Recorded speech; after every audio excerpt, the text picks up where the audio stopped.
I presume you're here in order to learn of Magecraft. I'll have you know, there's no room for the weak-willed in this course, and despite your best efforts, the sorcery of our time is but a fraction of what it once was in the Age of Gods. Much of the craft is established through pedigree, and the culture of mages is riddled with deception and moral depravity. That said, if you insist, I shall do my best to educate you in this miserable, yet fascinating world.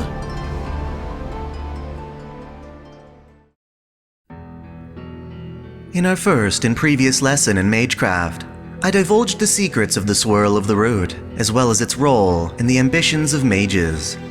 More specifically, I noted how mages covet the root to obtain knowledge of the Akashic records, and more iconically, true magic. Indeed, true magic is a tier above the standard practices of thaumaturgy. It not only manipulates the world around us, it transcends physical laws in feats we can only describe as miracles. It calls into question the very foundations of our mortal realm in ways that can either serve our damnation or salvation at the whim of the user. As such, it is time to ruminate on all we know of the 5 currently documented magics, and the mages who managed to channel them through a direct pathway between the root and themselves. Admittedly, it is of great shame that the first magic, for being one of the oldest, is shrouded in mystery. Even among those at the clock tower, the identity of its magician goes unnamed. What little is made public is that this magician died long ago. This isn't to say we lack any record of the first magic's use, however. Stepping off the charted course for a bit, I will speak of ether, one of the 5 great elements. Unlike the more naturally occurring fire, water, earth, and wind, ether, also called void, is an artificial form of mana that, when combined with other elements, gives form to shapeless bodies, such as spirits. Should a mage fail this materialization, the resulting product is a liquid clay known as an ether clump. It is a strange byproduct, deemed useful only as a conductor for mana, but has nonetheless been utilized by mages for various purposes. The puppet maker, Toko Aozaki, has used ether clumps in the production of her automata. Her rival, Cornelius Alba, used them in the creation of slime familiars. More iconically though, ether clumps are famed for being a principal component in the body of Einsburn homunculus Liesrit. It is said that the first magic pertains to the creation of these ether clumps. What that looks like, tragically, is a spectacle we have yet to behold. One might think that, with the death of a magician, so too dies the magic. This is not always the case, as mage descendants can inherit the path to the root, effectively transferring the magic's exclusive use to future generations. While the mage who obtained the first magic is no more, it is believed that the magic still exists with its current heir. Granted, mages are not one to cooperate in times of conflict, and the whereabouts of this heir remain under the strict disclosure of the Bartholomew clan. This family is of the 3 great noble families of the Clock Tower, icons of mage aristocracy. They raise their mages with such pedigree that heirs do not see the light of day until they are masters in their craft. While nobody officially knows of the first magician, the Bartholomew clan considers this individual mage their only equal. Proud words, I must commend. They seem to believe the first magic's latest possessor is still alive, although barely. Again, the full nature of their condition remains secret. In contrast, we have plenty of knowledge on both the second magic and its wielder, for he is perhaps the most acclaimed mage of all, Keisher Zelrech Schweinorg. He is both alive and infamous within the Clock Tower, and yet he's lived for over several centuries. Utilizing Magecraft, there are certainly ways for a mage to prolong their life, but his circumstances are unique. His blood was sucked by a vampire, turning him into a superior dead apostle. Rather than siding with others of his kind, Zelrech still chooses to ally himself with humanity. In his youth, which goes further back than we can recount, he managed to open a pathway to the root and acquire the second magic, Kaleidoscope. Our previous lesson covered the Akashic Records as being the vast knowledge of all potential universes. Zelrech harnesses the second magic to traverse between these worlds, most notably visiting a history in which true ancestors once flourished on Earth. In fact, his immortality came from a fight in this world against Brunstad of the Crimson Moon, the ultimate being from our very own satellite. Forgive me for overstepping the scope of this lecture. Such tales are only to bolster Zelrech's fame and how the second magic allowed him to achieve the unthinkable.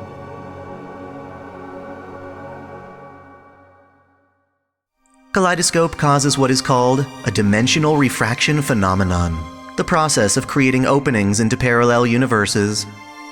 This is seen when he wields his mystic code, the jeweled sword Zelrech.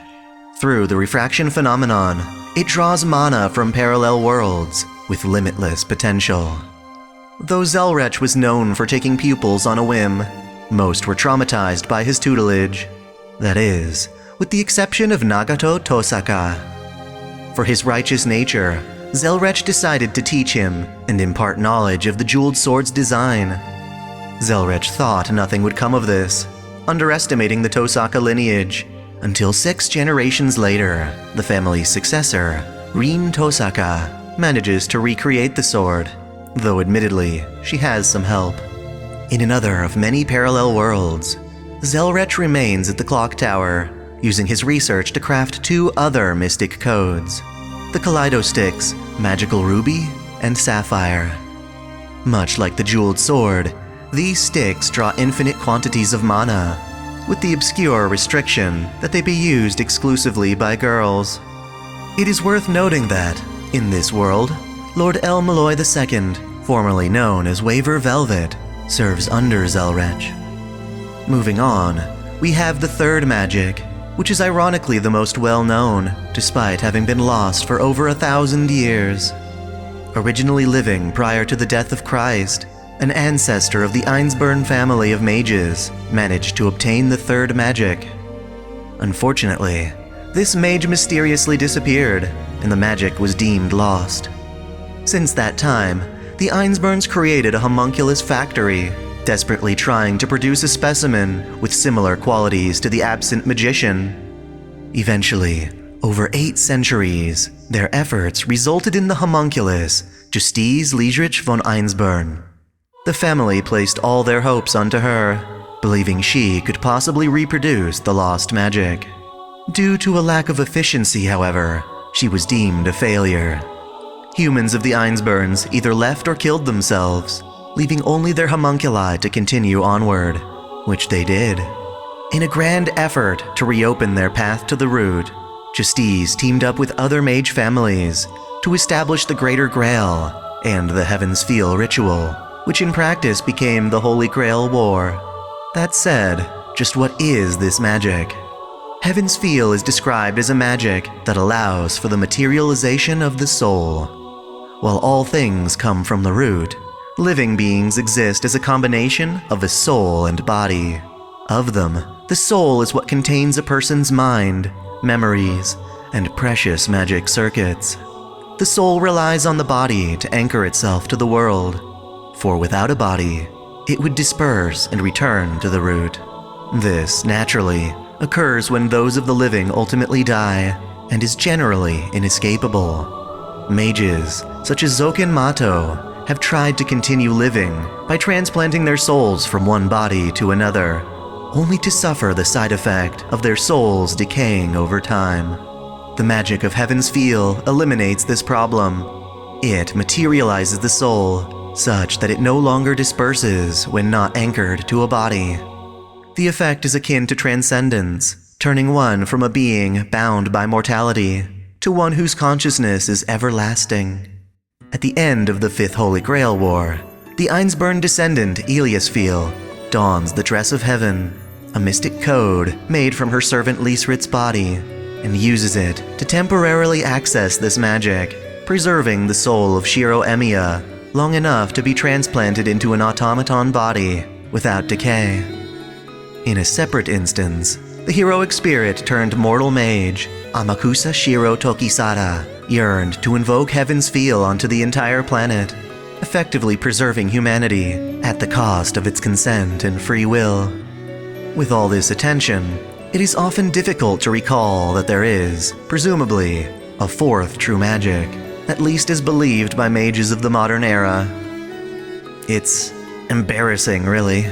Without any objective hint of evidence, modern mages insist that an unnamed magus managed to open a pathway to the root, acquire true magic, and survive with it, all while never being discovered or documented.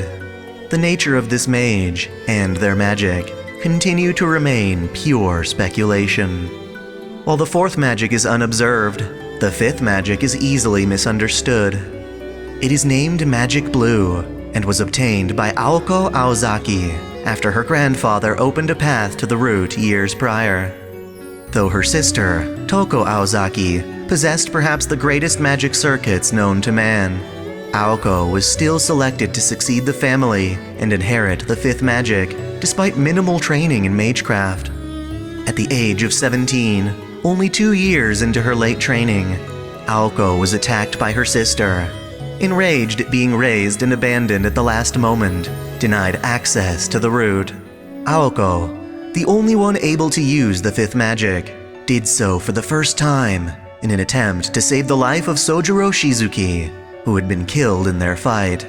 At first glance, the fifth magic appears to allow for time travel, but that is something the second magic can already accomplish. Even so, Aoko sensed the tremendous power of the fifth magic granted to her, and intuitively used it in something akin to time travel.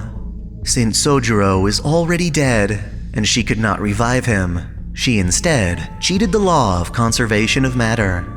She took the 5 minutes of Sojiro's death and placed them 10 years into the future, then claimed 10 years of his time for herself. With this time, Aoko channeled the knowledge and abilities she amassed over those 10 years, making her present self far stronger and more adept.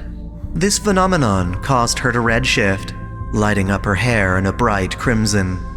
Continually using localized time travel, Aoko proceeded to dodge all of her sister's attacks and counter with the strength of multiple of her own iterations. She would shift strikes of hers to different times, preventing Toko from reacting to them. Though Aoko defeated Toko, it came at a tremendous cost. The energy from sending Sojiro's death into the future would also place the burden of that time travel into the future, causing a heat death for the universe. Aoko continues to shoulder the responsibility for this mishap, hoping to one day resolve the conservational anomaly. To clarify, the fifth magic, from an observable perspective, seems to be capable of exchanging time, rather than simply traversing it. It should go without saying that truly understanding this phenomenon is a study in itself. Having seen only the effects and not the source, the fifth magic's true nature is unidentified and subject for further research. In summation, there exist 5 true magics, obtained by mages opening a path to the root, which we call Gates of Akasha. So long as they remain open, the magics do not die with their mages. While it has yet to happen, mages cling to the hopes of discovering a 6th magic. Of the current 5, only 3 of them have been witnessed and documented. The second magic, Kaleidoscope, allows for the operation of parallel worlds. The third, Heaven's Feel, allows for the materialization of the soul. And the fifth, Magic Blue, appears to allow for temporal exchange, though its true nature and potential has yet to fully emerge. These magics defy the laws of our world, and will presumably survive until the unlikely day such miracles can be recreated by normal means.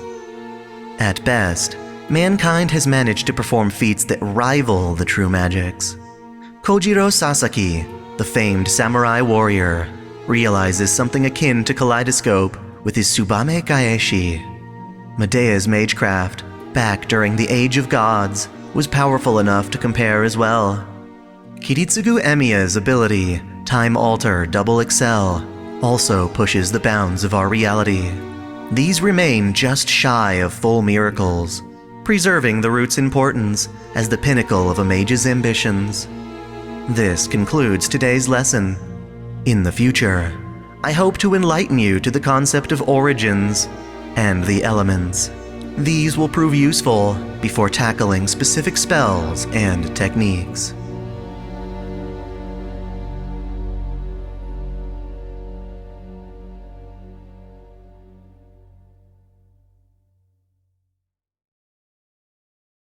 Thanks for watching. If you enjoy this channel, help me beat the algorithm by liking, commenting, and sharing the video, subscribing to OtakuDaiKun, and most of all, smashing that notification bell as if it were your waifu. That way you'll never miss out on all of my anime content, lore videos, live streams, and Holy Waifu Wars polls.